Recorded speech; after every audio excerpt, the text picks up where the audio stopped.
If you have an interest in horses and love learning more about horses, the horse industry, teaching, or even managing your own horse business, then you're in the right place. We would love you to join us on our mission, which is to improve the lives of horses around the world through the education of riders, handlers, and trainers. So get comfortable, listen in, and enjoy. This has been another episode sponsored by Online Horse College. If you haven't had a look at the wide variety of equine-specific accredited courses, then go to onlinehorsecollege.com and I'll see you over there. If you need help with copywriting, public relations, social media, email marketing, graphic design or website design, then talk to Sophie. Sophie Barrington and Archer Creative gives a wide variety of service to help increase your bottom line through investment in marketing dollars. Simply go to horsechats.com, search for Sophie, search for Barrington or search for Archer Creative for Sophie's contact details. Now, today's guest is a guest that we've had on before. I'm sure that you would have found her first chat interesting. Tanja Mitton, and she's been very busy. She's been travelling to Germany. She's been teaching over there. She's been teaching in Tasmania, Victoria, and in between all of that, she's also written a book. So we're going to talk to her about her book today and also 10 tips on how to improve your seat and influence when riding your horse. How are you, Tanja? I'm very well, Glenys. Thank you. Wonderful. Yeah, very good to talk to you too. And I know you've been busy. You've just sort of got off teaching a lesson now. So tell us a little bit about why you've written this book, because you go out and do clinics. Is it as a backup to what you teach, or have you been asked about it? I mean, what inspired you? What brought this on? It's definitely as a backup and as a reference for riders that they can go to the book and, read all the things we've done in the clinic. Because generally I do 2-day clinics and, we cover quite a lot of content there in terms of the rider position and how we influence our horses. So it can often be quite overwhelming after 2 days. And that's basically where the book comes in, and how it has developed is so that riders can get back to the book, reread a lot of the things we've gone through in the clinic and take their time in working through that. All right. Now, I know that you place a lot of emphasis on the breathing. So breathing to relax yourself, relax your horse. And, you talk about when you're tense, your body's tense, but can you go into a bit more detail here and talk about breathing, talk about relaxation, talk about, the reflection and getting your body out of that tense mode? Yeah, absolutely. Look, the breathing is one of the most crucial things when it comes to riding. And because breathing is, so normal and so natural to us, and we do it all day, every day, we often don't pay enough attention to the breathing. So every lesson, every clinic, I start off with the breathing. And first of all, I want to make riders aware of their breathing. And when I say the awareness of the breathing, in our, let's call it our modern day living, we are so much under stress and so much under, time pressure, performance pressure. The first thing that happens with that is that our breathing changes. And most people now tend to breathe shallow, which means that they take far bigger breaths in than out. And that creates a huge amount of tension within the body. So, what I see so commonly is that riders are very tense through the jaw. And, you might have heard that as well, that, often riders sort of say, gosh, I go to a competition and I get these beautiful photos back and I've got like this really... Yes, intense look, yes. Horse is going beautiful, yeah. Absolutely. And that's often, the first sign of having shallow breathing because the jaw becomes very tense. That tension then flows on through the neck, through the shoulders. That affects our arms and therefore the contact we have to the bit. But also the tension comes down through the rest of the body often creating a hollowness in the lower back, a tension and a tightness in the hips, and that has a huge blocking effect on the horse's body, particularly the rib cage. So, what I get riders to do is to focus on the breath out. Okay. Yep. That becomes really important. And I generally start off asking riders to just let go of a sigh. And, the sigh I call like your Friday afternoon, 5 o'clock wine time moment. Yeah. Okay. Most of us can relate to that, where we go, oh, thank God the week is over. And we start to relax. Yes, and the way you've explained it with the breathing there, it's not just relaxing, it's going right through your whole body. So I can see the reference there. Now, we talk about engaging the core. Now, we hear that a lot, like your core to help with your riding, but the inner core and the outer core. Tell us the difference and which one we need when we're riding. Sure. As you said so rightly, like we talk a lot about the core, and generally we just mention core. So most riders, when you talk about the core, they go to the outer core muscles, so the abdominal muscles, and that's the ones we use for strength exercises and, for example, for sit-ups. But that's not the core we want to use predominantly when riding. So the inner core, which is more the pelvic floor muscle, and that is sort of located in the area below your belly button. So the reason for using the inner core is that we want to bring the pelvis back into a rotation that relaxes the lower back and lifts the pubic bone slightly up. Okay, yep. And that becomes really important. So those inner core muscles are a lot more subtle when we engage them than the outer core muscles. Because again, when you think of your breathing, what do you generally do when you do sit-ups? We start holding our breath. Yep. If we do crunches. Yep. When we lift the pubic bone up and engage those inner core muscles, we do that on an outward breath. So that's, for example, where the martial arts use a lot of inner core muscles to stabilize and balance their bodies. And that's all done on an outward breath. Okay.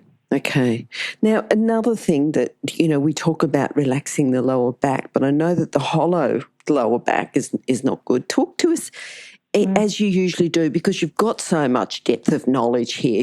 It's not just a bit of a throwaway line about relaxing your lower back. Tell us in depth why we need to relax our lower back and how that can affect our riding. Well, one of the main reasons to relax the lower back is because that's directly connected to our hips and our pelvis position. So when the lower back is hollow, it means that the pubic bone has tipped down and the rider is in a position where they have, what we commonly use, a duck back.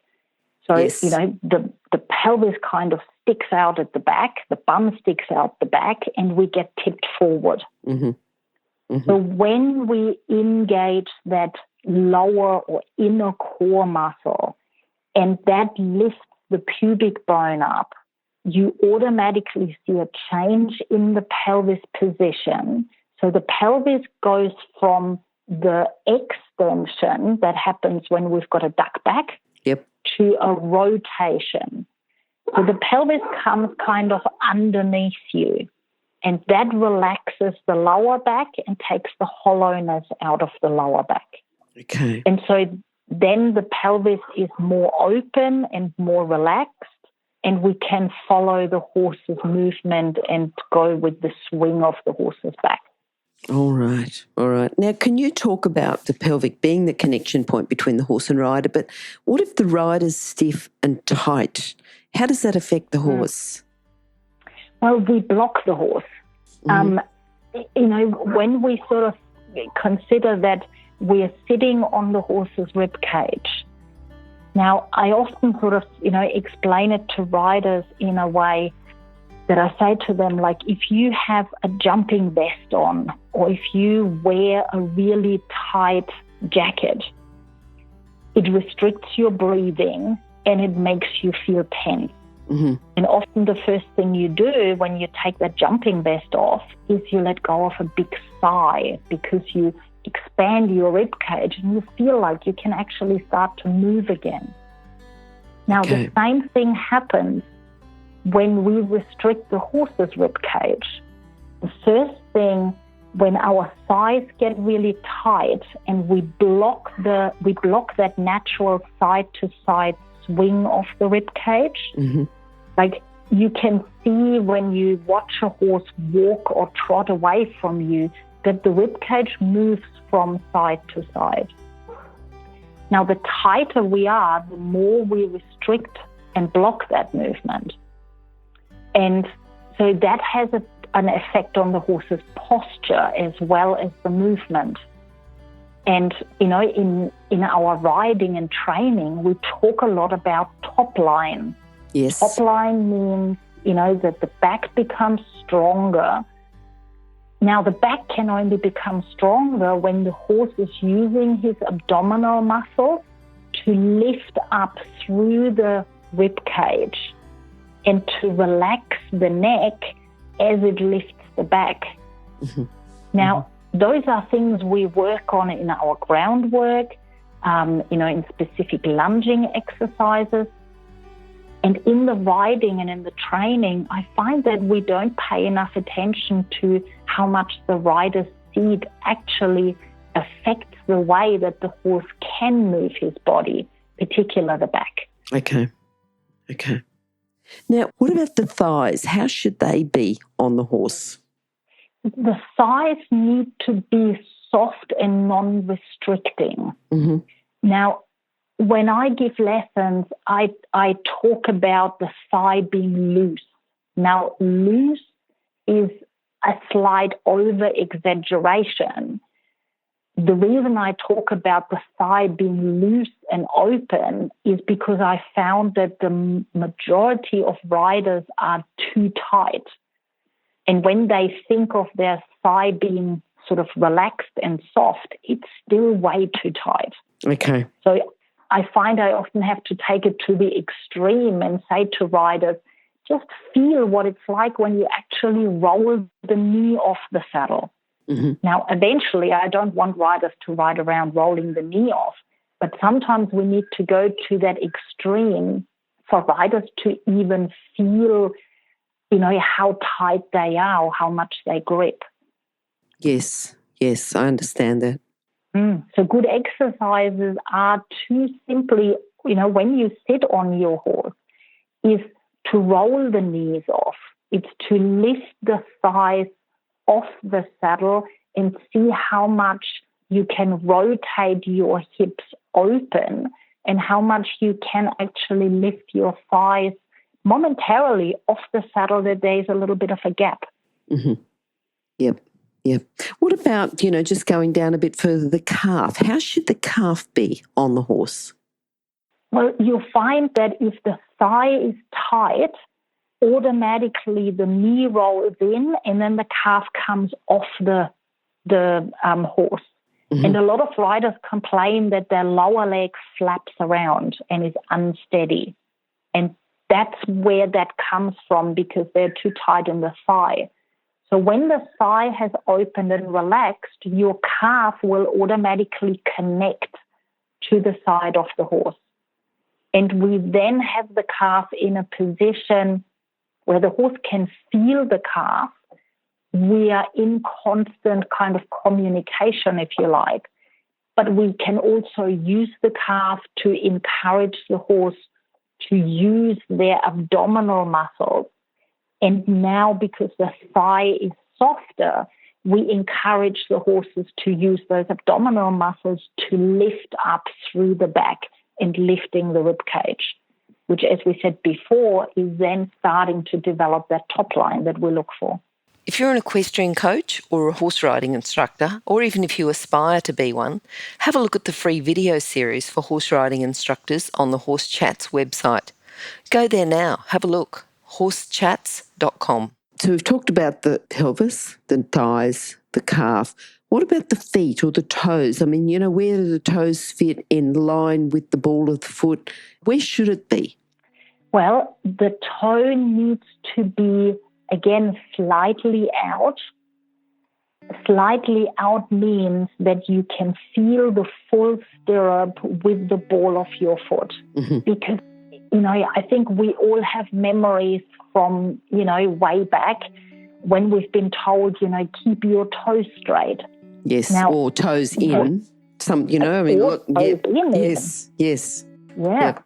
So what happens when you bring your toes straight or in, if you feel the stirrup, you'll notice that you've rolled on the outside of your foot and the inside of your foot in the stirrup has actually come off the stirrup, so it's lifted up. Now, in that position, you're going to start to do some damage to your ankle at some point, mm-hmm. because that creates a whole heap of tension on the outside of your ankle. Plus, in that position, your calf becomes very ineffective because there is no stability in the calf due to that rotation of the ankle. And you find that your leg probably starts to flap around again. Okay. Bring the foot slightly out. Let the toes come slightly out. And you're in the correct position when you feel the full stirrup bar underneath the whole bottom of your foot, the ball of your foot. Yep. Okay. What about the upper body? What about, where should the head be? Where should the shoulders be? Well, the head is one of those areas that we now see a lot more positional issues since we've all got, mobile phones and we work on computers. Yes. Because now, in particular in our kids and teenagers, we see more and more a forward head position. And, we all know what it's like when we look down, when the head comes forward, it tips the upper body forward. The head weighs approximately 7 kilos. That's a lot. And if that head is too far forward, it throws out your whole balance, tips you forward, blocks the pelvis, affects the whole rest of the body again. Yeah. So the head needs to be above your shoulders.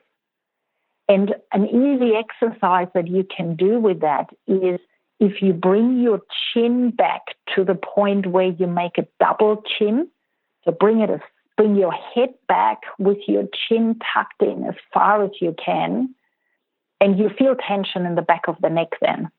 Then do the opposite and stretch your head as far forward as you can, and you also feel tension in the neck.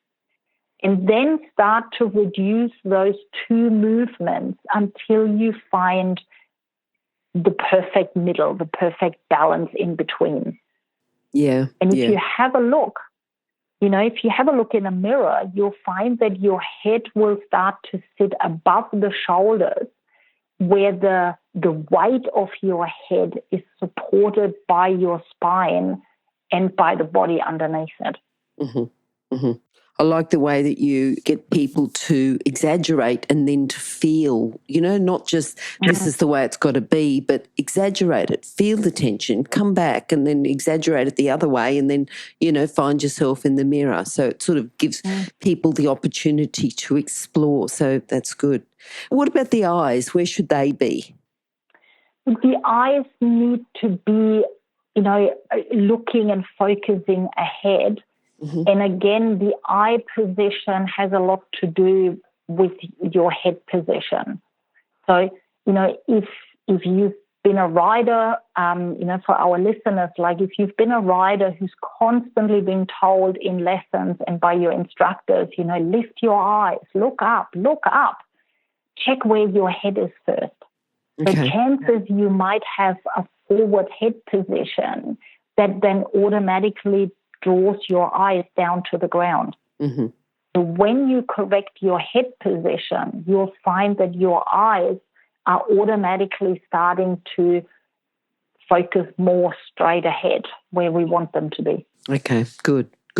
We've sort of talked about the body, the leg, the upper body, the head. What about the hands, the arms, the hands? What can you tell us there that's going to make us, because it's all relevant. We're still talking about improving our seat and influence when we're riding the horse. But what about our arms and hands? What can you tell us there? Look, they're really important because we communicate through the rein. Now, a lot of times riders, I see, again, talking about the two opposites, I see riders who either make a really tight fist, and as they make a really tight fist, they brace through the arm, they block through the arm, and they start pulling back because their elbow and shoulders get really tight. Or often the other extreme is that they have no closed fist at all and the hands are just open, and so they constantly lose the rein, or the horse constantly pulls the rein out of their hand. Okay. So again, we know we don't want either. We don't want to have a tight fist. We don't want to throw the rein away and have a totally open fist. What we want to do, so the critical part to not get pulley in the hand and ending up kind of having a tug of war and constantly pulling back, is to focus on your three smaller fingers. So your ring finger, your little finger, your ring finger, and the little one. Yep. So those three fingers, when they get tight, they affect the elbow and they start to pull back. Okay. What we want to do is we want to close those fingers around the rein, that we can feel the rein, but we have to be careful not to grip. Where you hold your contact is by pushing the thumb down onto the rein and pinning the rein between your thumb and your index finger. So for our listeners, you can do that, even without sitting on the horse. Just grip your three lower fingers and feel how that affects your elbow and how the whole arm then becomes tense and starts to pull back. And then if you relax those three fingers and you make a very soft, closed fist, but not putting pressure on it. So you just close your fingers and now take your thumb, place the thumb on top of the index finger and push the thumb down. So you feel that now your elbow and your shoulders are still soft and relaxed and you still have give in your arm. Yep. So now you can control the contact, but there is still a softening effect of the arm. And that's really the ideal way to have a contact to the rein. Okay. I think, as usual, you don't just say do it, you explore it. Not just explain it, you explore. Try it this way, and then you'll see that this way works. Yeah. So much about riding is about feel. Yes. And, I think we have to feel it and then we can relate to what it is we have to do far better than just being told, do this and do that. And we don't develop the feel for it. Yep. I'm just thinking about your book, Tanja. Then what's the name of your book? The book is called It Takes Two to Tango. Sounds good. Good. It's a good book. Yeah. Good name, great name. Now, because a lot of this information is in the book, and if people would like to, it's great to listen, it's great to look over our notes, but our notes are anywhere near in depth as, and even what you've talked about today. You've given us a lot of information and a fair bit of depth, but I think to purchase this book, how can they do it the best? What's the best way? If you've got a website or Amazon, or how can they get one? Look, the best way is through my website, which is tanjamitten.com. The book is on Amazon as well, but through the website, particularly in Australia, you get it quicker. And the other thing is too, those details will be on your page on Horse Chats, which will be horsechats.com. Just go to horsechats.com and I think search for Tanja, or just search, it's Tanja or Mitton, and we'll be able to give you the link then to purchase that book. That's really good. I think, lots of information that you've given us, and there's so much more that you've got to give us. So I hope to see you again soon. And for those people that are purchasing the book, I'm sure that you'll enjoy it. I'm sure that you'll enjoy all the information that Tanja's given you within the podcast, but even more so within the book. So thank you, Tanja. Thanks for coming today. Yeah, thank you for inviting me. Bye-bye. Okay, bye-bye. Now, if you're still there, you probably know that I'm absolutely passionate about education within the horse industry. That's why I host this podcast. My other venture is Online Horse College. Have a look now at onlinehorsecollege.com and I'll see you over there.